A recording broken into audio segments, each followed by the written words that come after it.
नमस्कार दोस्तों, स्वागत है आपका हमारे इस चैनल में। भगवान श्री कृष्ण के बिना महाभारत अधूरी है।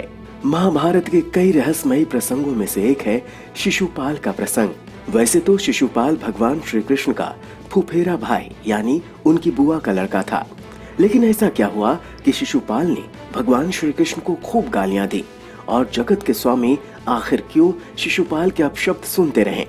आज के इस वीडियो में इसी बात को विस्तार से जानेंगे, लेकिन आगे बढ़ने से पहले प्लीज हमारे इस चैनल को लाइक कीजिए, शेयर कीजिए, सब्सक्राइब कीजिए और हाँ, बेल आइकन जरूर दबाइए ताकि वीडियो का नोटिफिकेशन सबसे पहले आप तक पहुंचे। तो आइए जानते हैं पूरी कहानी। जब शिशुपाल का जन्म हुआ तो वो एक विचित्र प्राणी था। जन्म के समय उसकी 3 आंखें और 4 हाथ थे। ये देखकर शिशुपाल के माता पिता बहुत चिंतित हुए। उन्हें लगा कि उनके घर में पुत्र के रूप में कोई राक्षस पैदा हुआ है।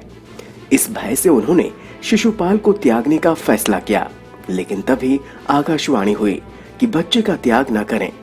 जब सही समय आएगा तो इस बच्चे की अतिरिक्त आंख और हाथ गायब हो जाएंगे। लेकिन इसके साथ ही ये भी आकाशवाणी हुई कि जिस व्यक्ति की गोद में बैठने के बाद इस बच्चे की आंख और हाथ गायब होंगे, वही व्यक्ति इसका वध करेगा। आकाशवाणी से शिशुपाल के माता पिता की चिंता तो चली गई, लेकिन उन्हें इसके वध की चिंता सताने लगी। कुछ समय के बाद भगवान श्री कृष्ण अपने पिता वासुदेव की बहन यानी अपनी बुआ के घर आए। वहाँ शिशुपाल को देखकर उनके मन में स्नेह जागा और उन्होंने उसे अपनी गोद में बैठा लिया। गोद में बैठते ही शिशुपाल की अतिरिक्त आंख और हाथ अदृश्य हो गए। तब शिशुपाल की माँ को आकाशवाणी याद आ गई।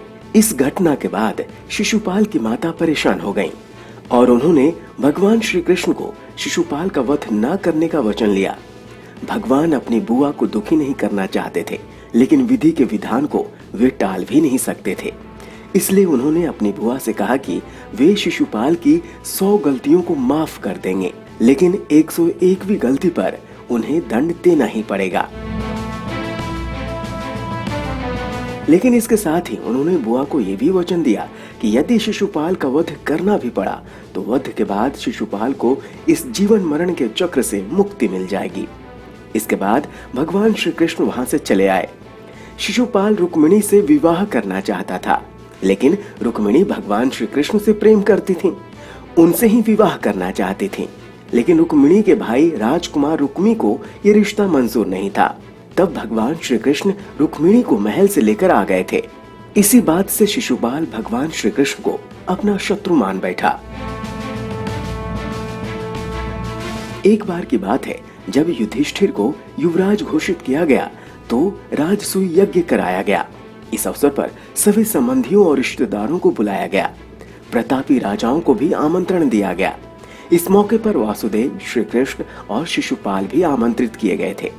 यहीं पर शिशुपाल का सामना भगवान श्री कृष्ण से हुआ। भगवान श्री कृष्ण का युधिष्ठिर ने आदर सत्कार किया। ये बात शिशुपाल को रास नहीं आई और सभी के सामने खड़े होकर वो इसका विरोध करने लगा। उसका कहना था कि एक मामूली ग्वाले को इतना सम्मान क्यों दिया जा रहा है, जबकि इस अवसर पर कई वरिष्ठ और सम्माननीय जन मौजूद हैं। भगवान श्री कृष्ण शांत मन से पूरे आयोजन को देख रहे थे, लेकिन शिशुपाल उन्हें अपमानित करने लगा और उनके लिए अपशब्दों का प्रयोग करने लगा। भगवान अपने वचन से बंधे हुए थे, इस कारण उसकी गालियों को सहन करते जा रहे थे। लेकिन जैसे ही शिशुपाल ने 100 अपशब्द पूरे किए तो भगवान ने उसे सावधान किया, लेकिन शिशुपाल कहाँ रुकने वाला था।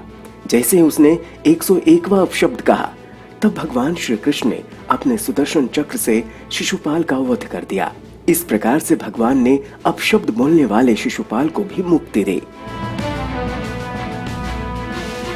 तो दोस्तों, आपको ये प्रसंग कैसा लगा हमें कमेंट करके जरूर बताएं और इसी प्रकार की रोचक जानकारी के लिए हमारे इस चैनल को लाइक कीजिए, शेयर कीजिए, सब्सक्राइब कीजिए और हाँ, बेल आइकन जरूर दबाइए ताकि वीडियो का नोटिफिकेशन सबसे पहले आप तक पहुंचे। नमस्कार।